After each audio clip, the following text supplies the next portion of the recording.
Good morning, everyone. Welcome back to English Online class. Today, we are going to learn a poem from New Images. Chapter 13 Caged Bird.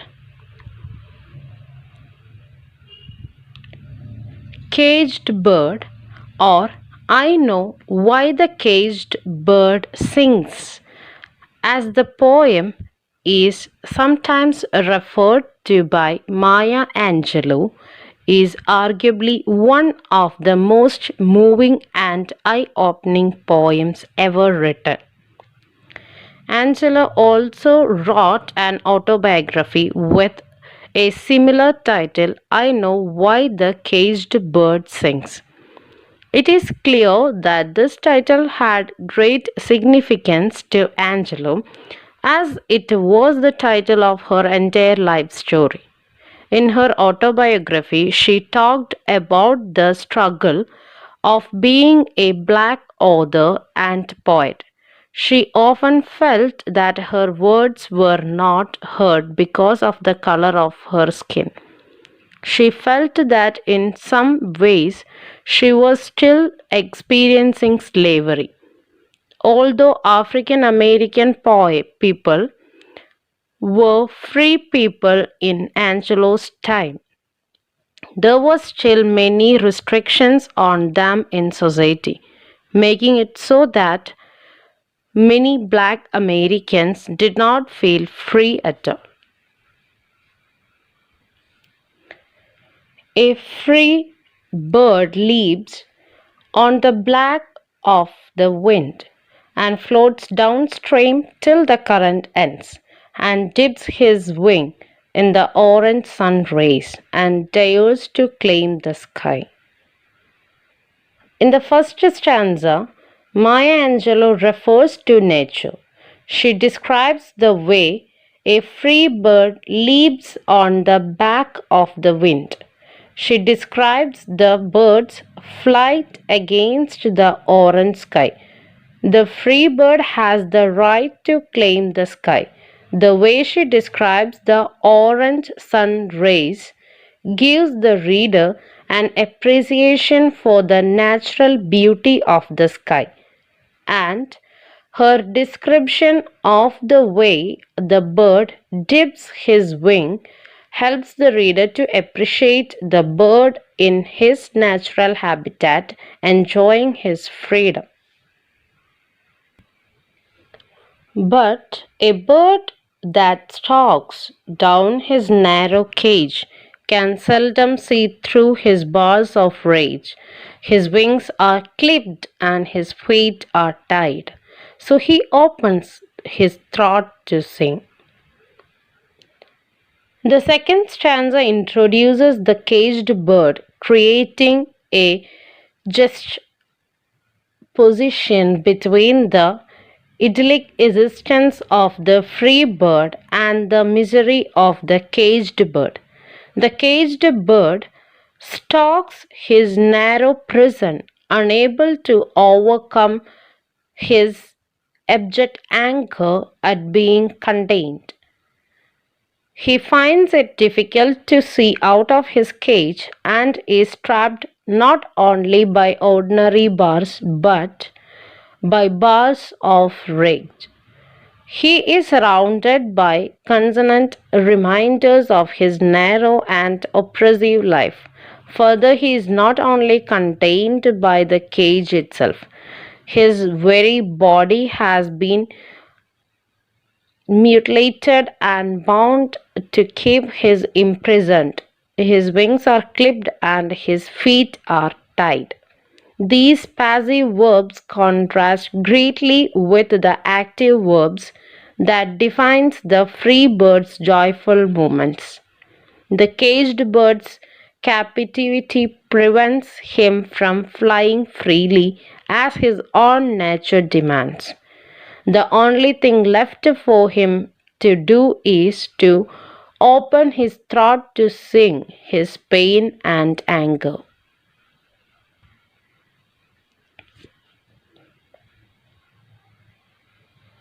The caged bird sings with a fearful trill of things unknown but longed for still, and his tune is heard on the distant hill. For the caged bird sings of freedom. In the third stanza, the caged bird sings with a fearful trill of a world he has never known. It is apparent that the bird has been caged for his entire life, though true freedom remains unknown. This doesn't stop the caged bird from instinctively yearning for it. He knows there's a better life waiting outside his cage, and his cry for freedom travels far until it is heard on the distant hill. The caged bird's song and his longing for freedom are uncontainable, despite his physical entrapment. The free bird thinks of another breeze, and the trade winds soft through the sighing trees, and the fat worms waiting on the dawn bright lawn, and he names the sky his own. The fourth stanza turns again to the life of the free bird, further the contrast between the free bird's unrestrained roaming and the caged bird's constricted existence. In his mind, the free bird delights in the beautiful aspects of the world. He has full access to soft breezes, sighing forest, and tasty fat worms on a morning lawn, all of which are experiences the caged bird has never had. The reality of the life of the caged bird is revealed in this line.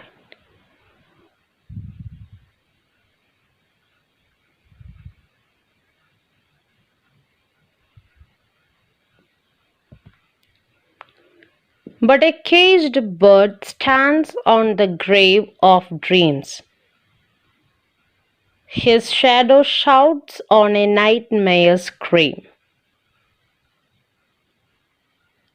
In the fifth stanza, that the bird stands on the grave of dreams. This reveals the author's feelings about her own dreams. She has so many dreams that have died because she has never given the freedom to achieve all that her white counterparts were able to achieve. Discrimination and racism made up her cage, and although she sang, she felt her voice was not heard in the wide world, but only by those nearest her cage. The second line of this stanza is not only dark but even frightening. The speaker describes the bird's cries as shouts on a nightmare scream. At this point, the caged bird is so despondent in his life of captivity that his screams are like that of someone having a nightmare. The author then repeats these lines. His wings are clipped and his feet are tied, so he opens his throat to sing, reaffirming the idea that the bird opens his mouth to sing because his desire for freedom and his desire to express himself cannot be contained.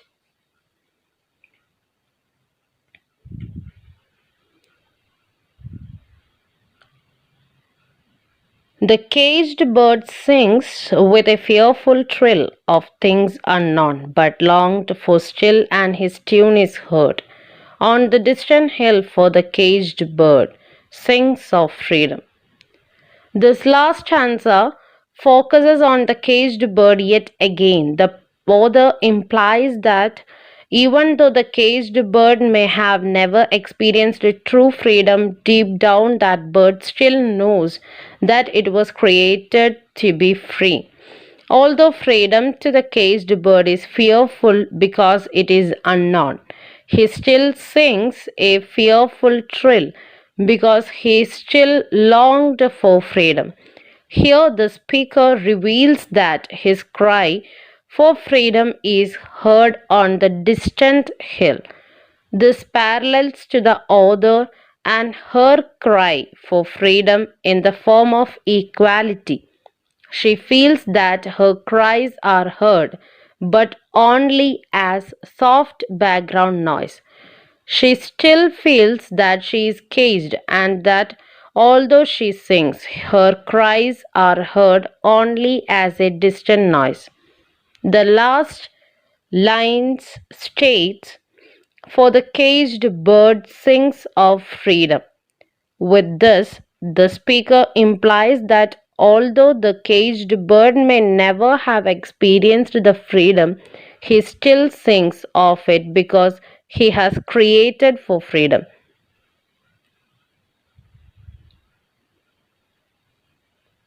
This is paralleled to the African American struggle in Maya Angelou's time.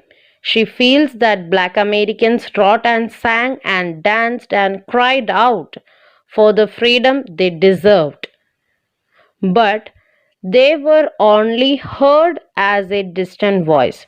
Yet, this would not stop them from crying out for freedom and equality because they knew they were made for freedom, and they would not relent until they were given their rights as human beings to enjoy the freedom they were created to enjoy. Now, let us discuss the themes in Caged Bird.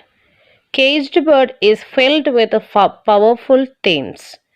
These include racial oppression, freedom, captivity, and happiness or sorrow.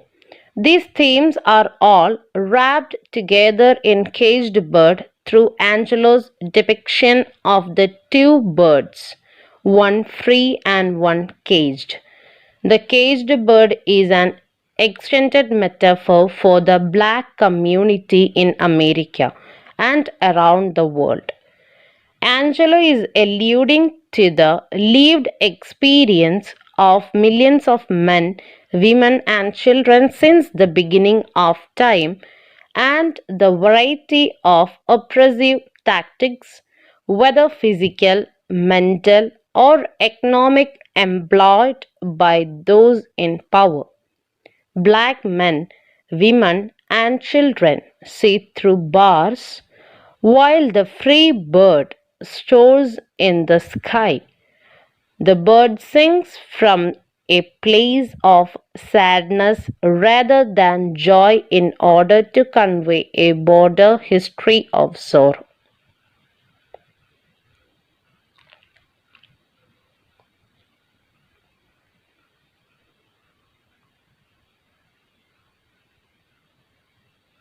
I hope everyone understood the chapter. This is all for today.